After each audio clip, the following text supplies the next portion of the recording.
Before we get into this special weekend edition of Just the Truth, let me tell you about the latest special from Michael and Dell at MyPillow. The standard MyPillow, normally $49.98, for a limited time only, just $14.88 with promo code Joey. Go to MyPillow.com, click on the radio listener specials, and see all the specials. There's a limited quantity of just 10 at this special price. That's $14.88 with promo code Joey. Thanks for joining me in the PhD Weight Loss Studio. To lose weight for the last time, visit myphdweightloss.com.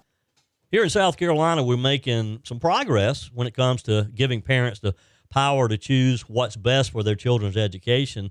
Now that movement just got another boost. Freedom in Education, a national organization that supports parental choice and academic freedom, has awarded a $50,000 grant to the Palmetto Promise Institute, a South Carolina-based think tank that's been leading the charge for education reform and school choice across the state. This grant will help Palmetto Promise expand access to the Education Scholarship Trust Fund, which provides scholarships for families who want private or alternative school options that better align with their child's needs and values. Joining us today, Dr. Oran Smith, a senior fellow with the Palmetto Promise Institute, to talk about what this new partnership means for South Carolina families, how the program is growing, and what's next for school choice here in the Palmetto State. Dr. Smith, as always, it's good to catch up.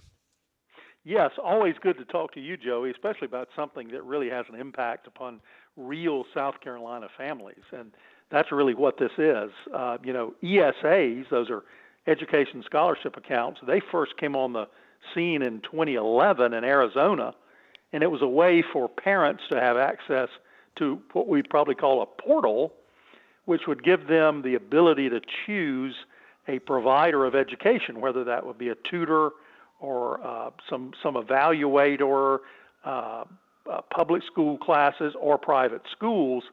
South Carolina's been a little late to the dance on it, and part of it's legislative and part of it's legal. We passed a very robust ESA bill in 2023, but then it was struck down by the state Supreme Court. So the legislature went back in and passed a new bill, which is so much better, and that's kind of what this grant is all about. Yeah. And talk with us, Dr. Smith, in more detail. I mean, this $50,000 grant from Freedom in Education, it kind of comes at a good time, right? I mean, talk with us about the funds and how they'll be used and why this partnership matters to South Carolina families.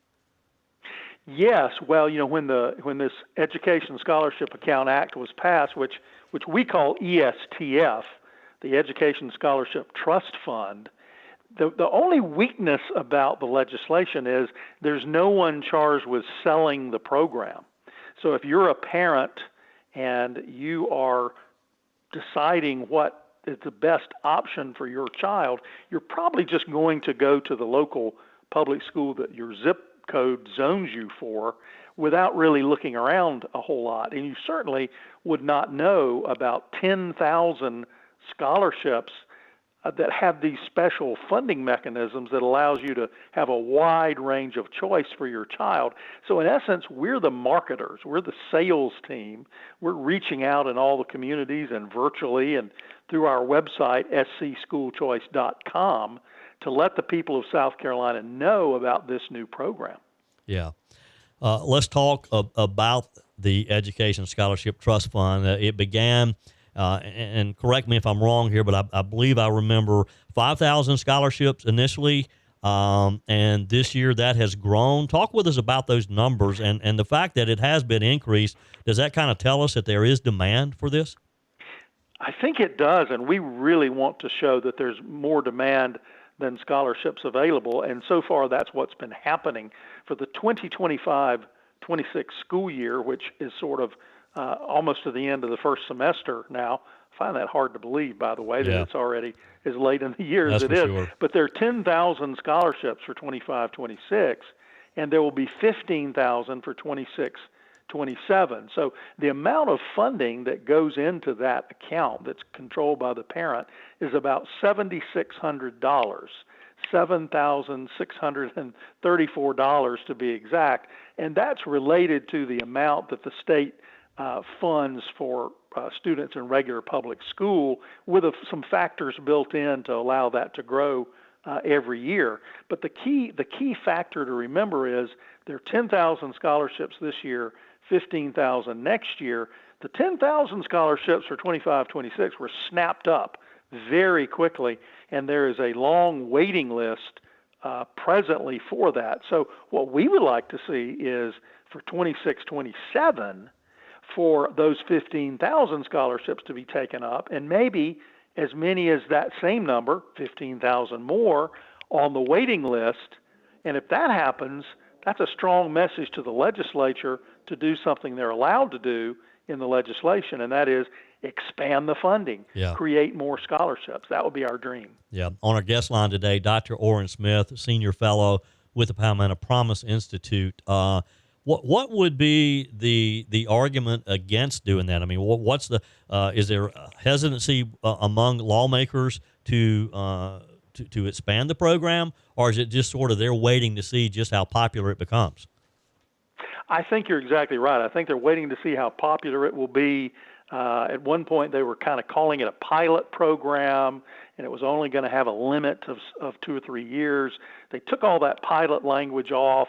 They also took out some language that required a student to have gone to public school the year before. That was significant. So for this 25-26 school year, you don't have to have attended public school previously. So students that are currently in private school whose parents may be working 2 or 3 jobs to pay for their education, these accounts are now available for that $7,600 funding for the child. So a lot of students that are already in private schools or religious schools are choosing to use it, but also parents who didn't know they had a choice, and all of a sudden they do, and they have a wide choice of any school or other types of education, online education, many different options that are available because of the flexibility of these education scholarship accounts. Yeah. Is that a challenge in itself? Do you find that some people just don't know what the program is, and they don't know what school choice means, that they're not familiar with the Education Scholarship Trust Fund and how it works? Is there a need to educate parents of what this program is?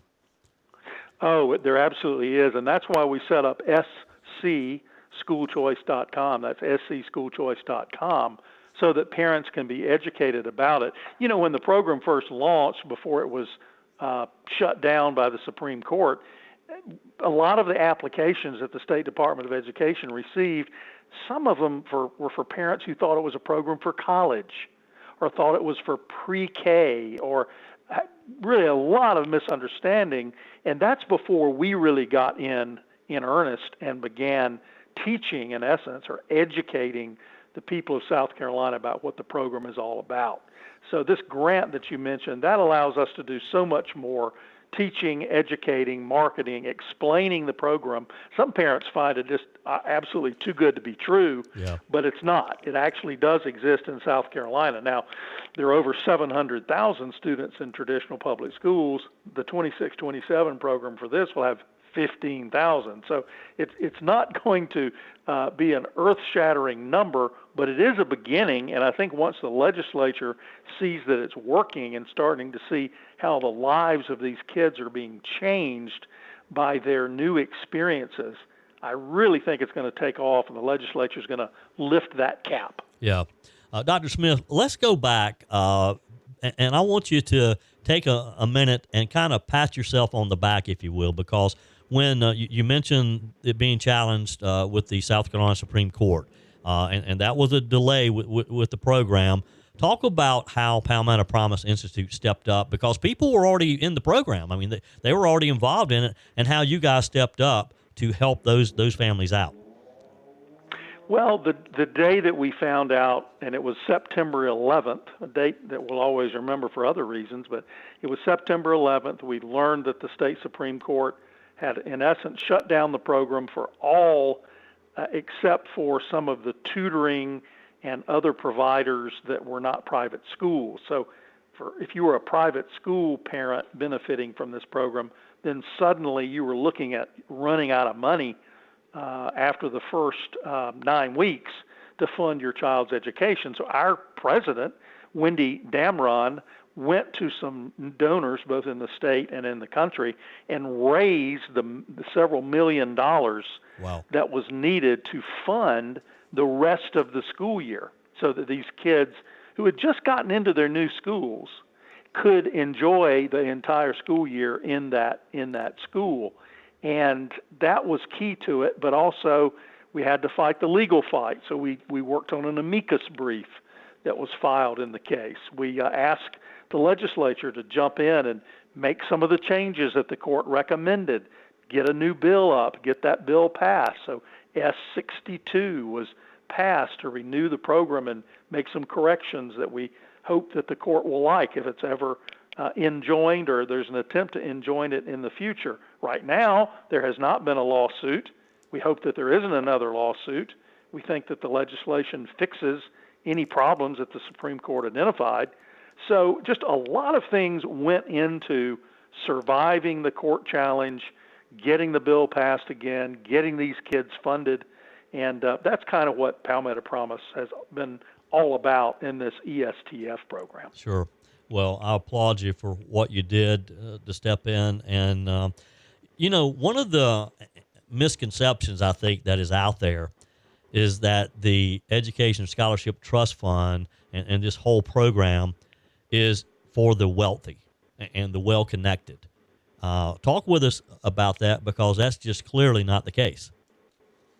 Right. Well, it's really for anyone that wants something matched specifically to their child. You can have some very creative plans. Say if you had a child that needed certain types of therapy, maybe they needed certain types of counseling, maybe they need a little bit of tutoring, maybe they wanted to take one class from the local public school, maybe they wanted to take some classes virtually. I mean, you could create just on the fly a customized plan for your child. And I think a lot of this was kind of going on during COVID anyway.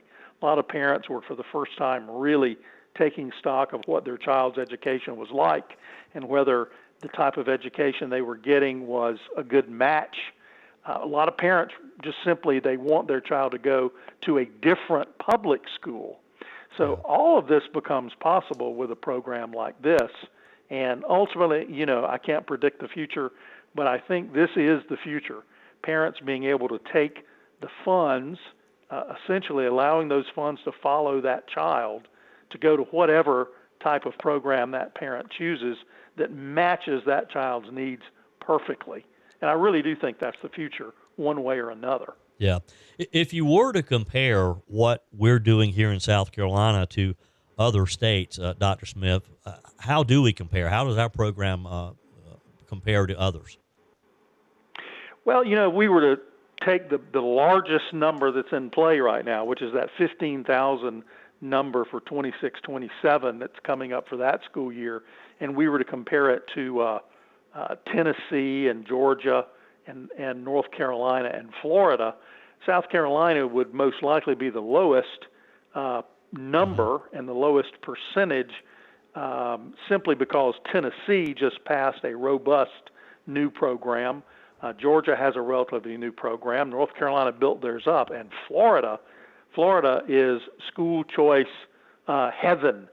School choice in Florida has just become a part of regular life there. They have hundreds of thousands of scholarships available every year, and their program is very, very successful. A lot of that began when Jeb Bush was governor and has continued now under Governor DeSantis and others to just really open up the market. And it's transformed Florida and helped them with their academic issues that they had in the past in Florida. So it can be transformative for improvement on standardized test scores and things of this nature when students are matched to the perfect environment and the perfect situation for that individual child. And you may have 3 children, maybe they're all on the ESTF program, but all of them have slightly different educational experiences and settings.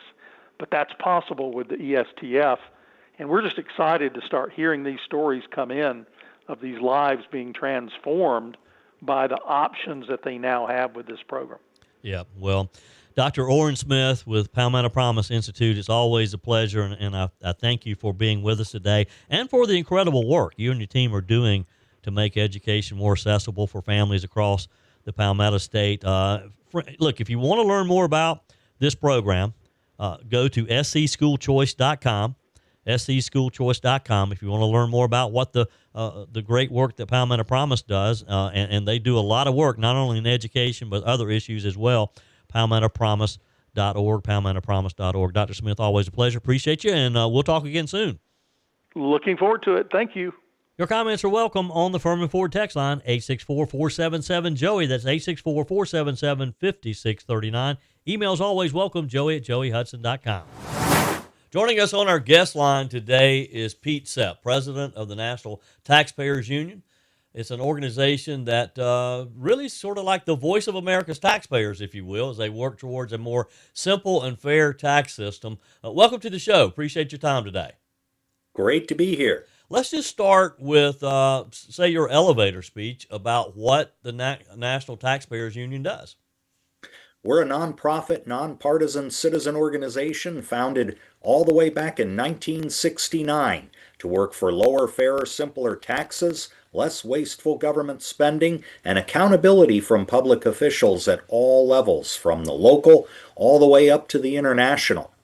And you can find out additional information about the great work that they're doing at their website, ntu.org, ntu.org. One of the issues that you're working on, Pete, is a potential change in how lenders qualify home buyers for a mortgage loan. And as I understand it, the Federal Housing Finance Agency is proposing changes to this process. Director Bill Pulte argues that adding VantageScore 4.0, which I guess is a relatively new system, will open the door to more home ownership.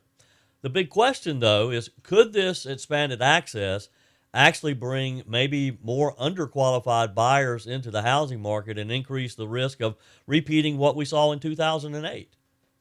Yeah, and that is the big question here. And this is why taxpayers need to care. All the way back in the late 1980s, National Taxpayers Union was testifying before Congress and warning that Fannie Mae and Freddie Mac, the two mortgage guarantee giants, they bundle mortgages into securities and put them on the open market to encourage liquidity in the mortgage market.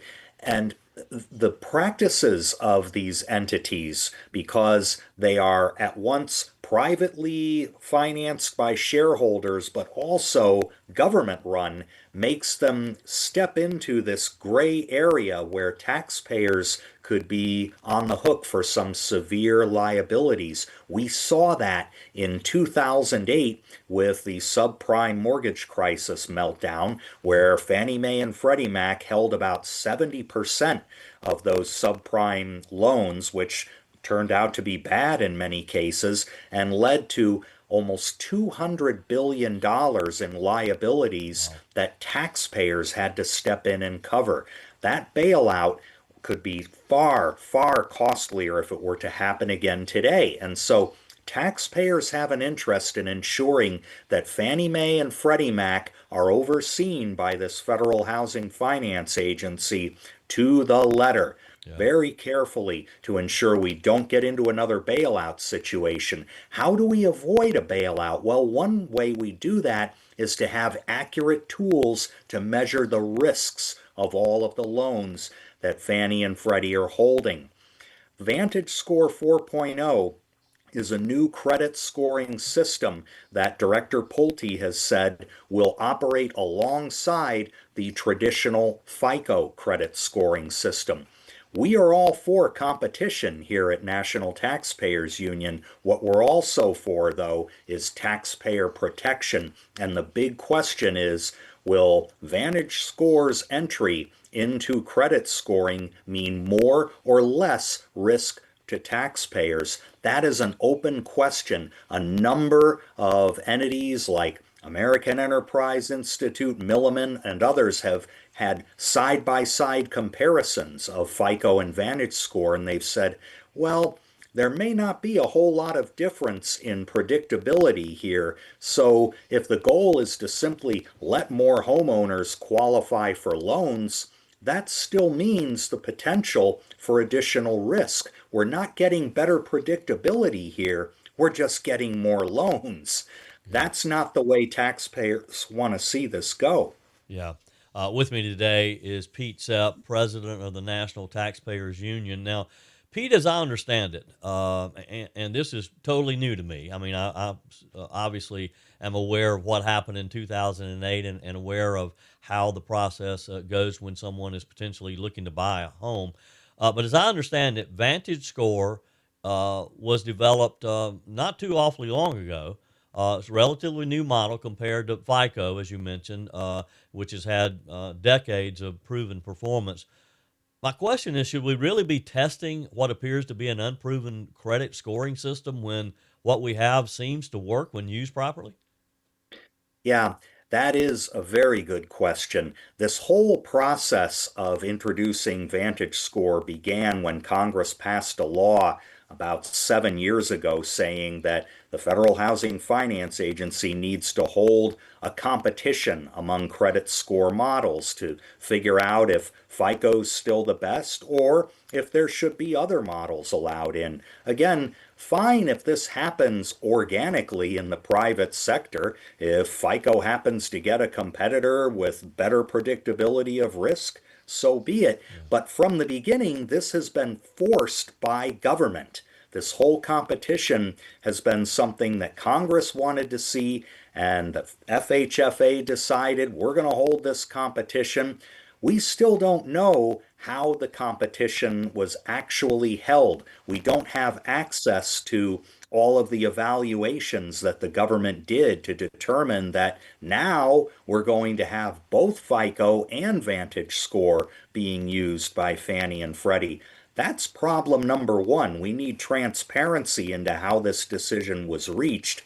Problem number two is to have more public evaluations of the two credit scoring systems. I mentioned two that have already occurred, those evaluations. We need more before we let this thing become institutionalized and potentially have an inaccurate indicator of risk. Yeah.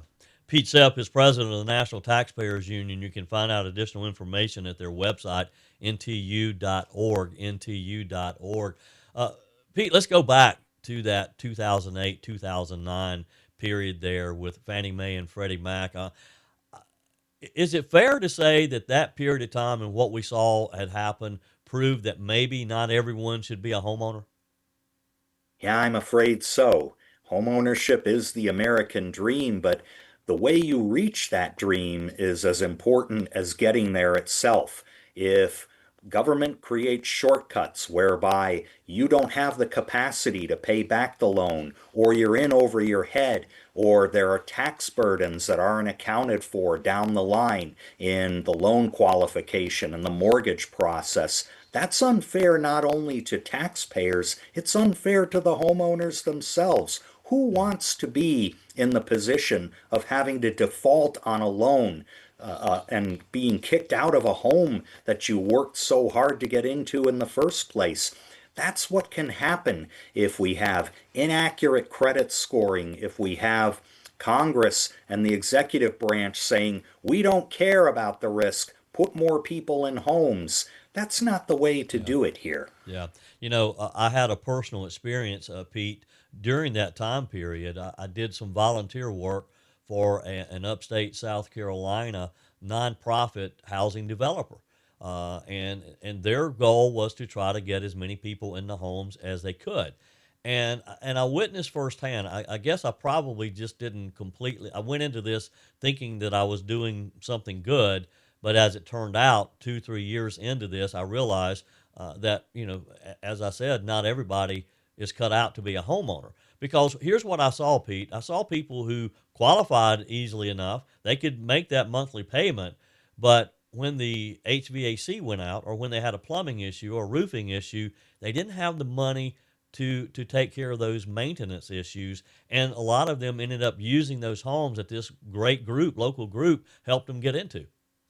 Yeah, that's a very good point. It's not just the monthly mortgage Yeah. or the down payment, it's the maintenance and, frankly, the property taxes. Yeah. I was shocked to learn when I was preparing comments for another federal agency about barriers to home ownership that on average, 44% of a mortgage closing is comprised of taxes, Yeah. property taxes, transfer taxes, all kinds of unknown hidden taxes that you never deal with until you get into the actual closing on the loan. That's a huge burden. Yeah. So back to this potential problem then. The FICO model has been pretty consistent, pretty predictable for what, 30 plus years now. Yeah. So why do you think policymakers would jeopardize that stability? And is this not an example of if it's not broke, don't fix it? Yeah, I think you put it very well earlier that the goal was not necessarily to have accurate credit scoring, accurate assessments of risk. It was to kind of game the system and say, well, if FICO isn't going to let enough borrowers into the Yeah. process to the satisfaction of policymakers, let's just put another score into the mix. And again, I've got nothing against other scoring methods coming into this market, but it has to happen naturally to in the way that private sector competition always does. If somebody builds a better mousetrap, that mousetrap wins. It gets more customers. But when government says, we don't care if it's better or not, you're going to use this mousetrap and like it, well, that's Yeah. wrong. And that's what ends up putting liabilities on the backs of taxpayers. Well, and as taxpayers, we all should be concerned about this. I mean, look, if someone qualifies for a home, I want them to be in a home. As you said a minute ago, it's the American dream to own your own home. But it just seems on the surface, and again, this was brand new to me until just recently, that this is a government sponsored effort to give more access, if you will, only to potentially see more defaults, more foreclosures, and by introducing VantageScore, I think it's setting taxpayers up for maybe another Fannie and Freddie bailout. Yeah, and we cannot afford that. That's the other problem here. Way back in 2008, when we had a fiscal crisis and the bailout occurred, the national debt as a percent of our economy was about 35%. It went up to over 65% at the end of the crisis. Right now, it's above 120%. Now, Yeah. that's a lot of percentages, but the point is, we do not have the same kind of fiscal capacity for a bailout today that we did back in 2008. And Yeah. so we have to be extra careful. I know it's been a few years now, but has Fannie Mae and Freddie Mac? I mean, have they totally recovered from that period of time? Many experts would say yes, they're in much better shape financially. I would still point out, though, that their capital requirements, the cash reserves that they have to insure against a downturn, are still less as a percentage than what many banks have. And so we still have to be very careful about making sure those two entities are not stretched too thin because many of them, I mean, Fannie and Freddie dwarf the assets of most banks in the United States or the world today. So if they come crashing down, that's going to precipitate a crisis across the economy, not just the housing sector. Yeah. One final question for you, Pete, and I do appreciate your time today. Uh, who developed VantageScore? Who owns it now? Well, that was actually developed by the credit bureaus themselves. In other words, the ones that process the reports, they kind of have a different role in the mortgage process from FICO or other scoring entities. But yeah, VantageScore was created by them. And so you kind of have what might be a conflict of interest Hmm. there. And I think Tim Scott, South Carolina Yep. senator who's chair of the banking committee, I know he's supported competition and credit scoring. We do too, as long as it happens naturally. I think his committee would be well served to take a look now that this whole process has unfolded over several years and say, look, where are we right Yeah. now in terms of risk to taxpayers, risk to the markets? Well, and I'm kind of due to have Senator Scott on the show. I haven't had him on in a few weeks, so maybe I need to get him on and ask that question. That would be an ideal one. We would love to know an answer. Yeah. Pete, thank you so much for your time today, and thanks for what you guys do. For more information about this great organization, the National Taxpayers Union, go to ntu.org, ntu.org. Have a great one. You too. My pleasure. Take care. That's it for this special weekend edition of Just the Truth. Thanks for joining me in the PhD Weight Loss Studios. To lose weight for the last time, visit myphdweightloss.com. If you haven't joined my mailing list yet, visit my website, joeyhudson.com. Click on the Connect with Joey button so that you can receive our emails and the most up-to-date news. Also, join me on my YouTube channel. Be sure and like, comment, and subscribe. Just search for Joey Hudson. As always, thanks for spending a few minutes of your day with me. Do me a favor and forward this episode to a few friends. Just click on the share button and send to your contacts. We need to build an army of conservatives to win our country back, and we can do that by continuing to share the truth with our friends and family. Keep those comments coming via the Furman Ford text line 864-477-JOEY. Email to joey@joeyhudson.com, and I love your messages on the MyPillow message line. Again, that's 864-477-JOEY, 864-477-5639. Be sure and take advantage of the MyPillow special, just $14.88 on the standard MyPillows when you use promo code Joey. Order online at mypillow.com or call 800-893-4053. We're back again tomorrow and hope you'll plan to join us. Until then, remember, God's got this. He's still in control.